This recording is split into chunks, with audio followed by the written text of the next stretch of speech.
Godina Wallagga Baanaalee garaagaraatti barsiisota 2400 oliif lafti mana irratti ijaarratanii fi manni jireenyaa kennameef.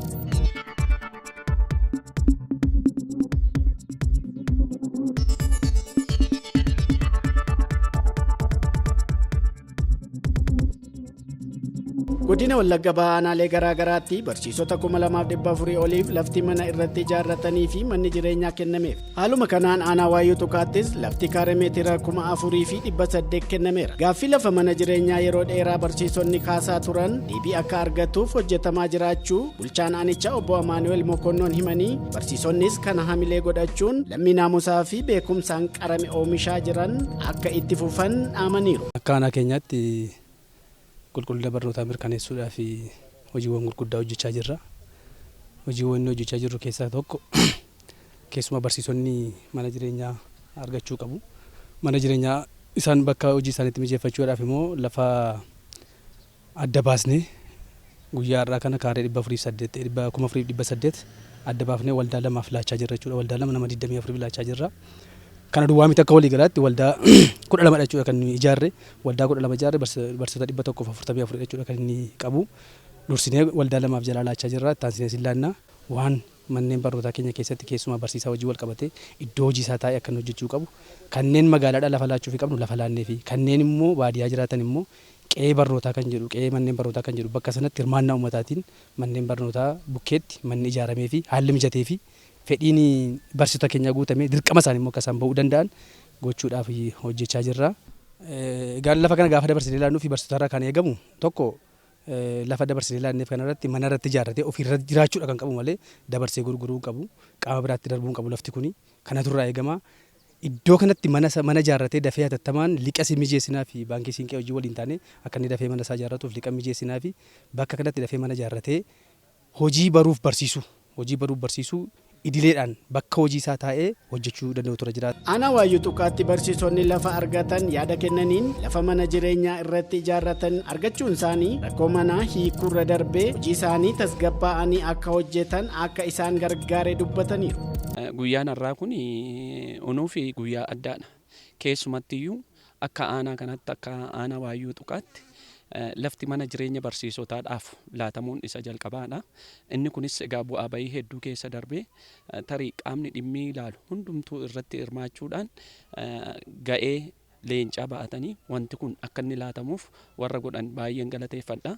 Barsiisonni egaati isa kana giddu galeeffatanii wantoota bu'uura dhala namaa ta'aniidhaaf manni jireenyaa barbaachisaa waan ta'eef akkuma kana argataniin qulqullina barnootaa eegsisuudhaaf ga'ee guddaa waan irraa eegamuuf lafa mana jireenyaa kana argatanii akkumatti gammadan ijaaranii keessa jiraatanii naannoo kana taa'anii baruu barsiisuu isaanii galmaan ga'uudhaaf ga'ee guddaa taphata waan ta'eef iddoo guddaas qaba waan ta'eef inni kun hojiidhaafis hojjetaadhaafis carraa bal'aan carraa guddaadha waan ta'eef walumaan bakka gammadneen jedha. Gammachuu guddaa lafa waggaa 7 guutuu keessatti ijaaramaa turre milkoofne. Har'a garuu milkoofnee waggaa 7tti abbaa carraa taaneerra. Gammachuu keenyas gammachuu guddaan nutti dhaga'ama. Haa ta'uyyuu malee namoonni asitti argaman kamiyyuu barsiisonni carra qabeessa waan ta'aniif baga gammaddan hin jedha. Baruu barsiisuun keenya boriif milkaa'aa ta'a jennee nutis marmaaruurraan rakkoo garagaraaf saaxilamuu baasii ekonomikaaliis ta'e waa garagaraaf miidhamaa ture sanarraa har'a bilisa taanee waan nuuf kenname kana galmaan geenye hojii baruuf barsiisuu keenyas seeraan itti fufnan jedha. Bara kana keessa barsiisota waldaan ijaarre waldaa 12 barsiisota 144 ijaarree qabna. Isaan kana keessa akka carraa ta'e lafa arganne irratti hundaa'uudhaan barsiisota 24 waldaa lamaan ijaaramanii jiraniif guyyaa har'aa lafa dabarsineeti jirra jechuudha.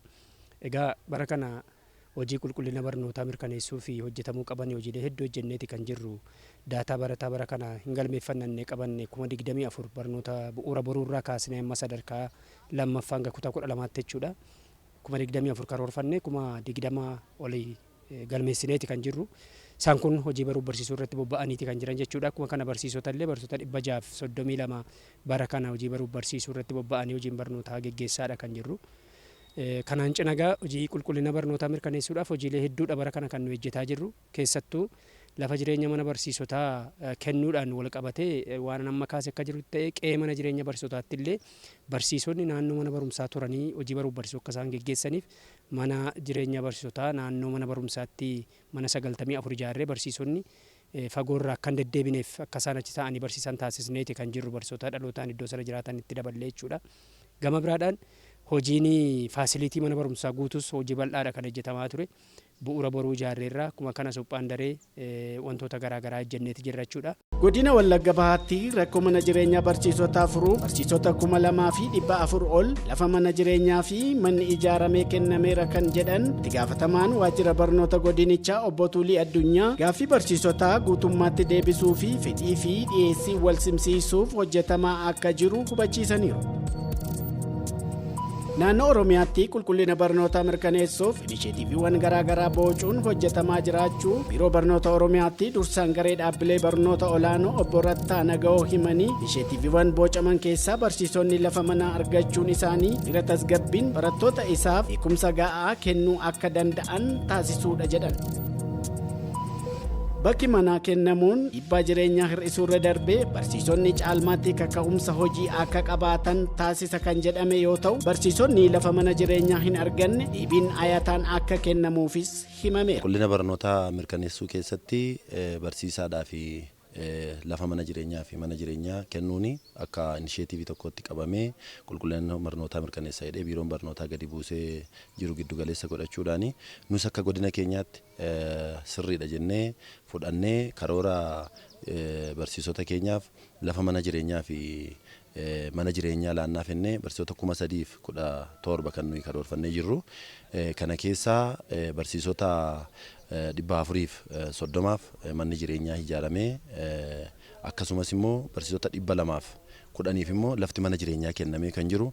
Walumaa gala barsiisota 2,400 wayi kan ta'an manni ijaaramee fi kan jiruu fi barsiisonni keessa jiraachuu kan eegalan akka ta'e naannoo mana barumsaatti lafa argatee mana argatee achi taa'ee dubbisee qo'atee ga'umsaanii qulqullinaanii daa'ima barsiisuudhaa fi iddoo guddaa iddoo olaanaa waan qabuu fi haala kanaan nus godina keenya keessatti xiqqaatu guddatu jalqabbiin kenniinsa lafaa fi mana ijaaruu kun jalqabee bal'inaan itti deemaa kan jiru ta'uu isaati jechuudha. Naannoo Oromiyaatti qulqullina barnootaa mirkaneessuuf inisheetiiviiwwan garaagaraa boocuun hojjetamaa jiraachuu Biiroo Barnoota Oromiyaatti dursaan garee dhaabbilee barnoota olaanoo obbo Rattaa Naga'oo himanii inisheetiiviiwwan boocaman keessaa barsiisonni lafa manaa argachuun isaanii bira tasgabbiin barattoota isaaf eegumsa ga'aa kennuu akka danda'an taasisuudha jedhan. Biiroon Barnoota Oromiyaa qulqullina barnootaa naannoo keenyaa mirkaneessuuf superviizinii ji'a 2 dheeratu guutuu Oromiyaatti hojiin hojjetamaa jira. Nuti immoo asitti akka godina Wallagga Bahaatti akka magaalaa Naqamteetti hojii kana adda hojjechuu jalqabnee olmos ji'a 1 torbee 2 taanee jirra. Kanaaf as keessatti barnoota mana barumsaatti argamuudhaan rakkoolee adda baasaa jirra jechuudha. Rakkoolee fi hanqina adda mana barumsaa keessa jiru sirriitti adda baasuu qofa otoo hin taane tarkaanfii sirreessaa immediate yeruma sanatti tarkaanfiin sirreeffamaa fudhatamee manneen barnoota keenya akka isaan barnoota qulqullina qabu kennuu danda'an dandeessisaa jirra jechuudha. Yeroo barsiisota dudubbisnu bakka dhaqnutti jechuudha gahee keessan bahuu danda'uu qabdu jennee yeroo himnu barsiisonni of course hojii isaanii bal'inaan hojjechaa jiru garuu immoo gaaffiillee qabu jechuudha. Gaaffiin isaan qaban keessaa tokko dhimma lafa mana jireenyaa kana jechuudha. Gaaffii isaanii kana immoo hooggansa aanaa wajjin hooggansa godinaa wajjin akkasumas immoo warra gandaa wajjin dubbachuudhaan hiikamaa jira jechuudha. Gahee isaanii illee bahuuf gahee isaanii dhimma barnootaa irratti dhimma qulqullina barnootaa mirkaneessuu irratti bahuuf illee kan waadaa galanidha jechuudha waan ta'eef baay'ee nama gammachiisa waan gaarii jira. Yoo haala kanaatiin qaanqee sirriitti qabsiisaa jirru yoo sirriitti itti cimnee hojjenne fuulduratti abdii guddaa qabna kanuma jedhu sii kaasuun barbaada.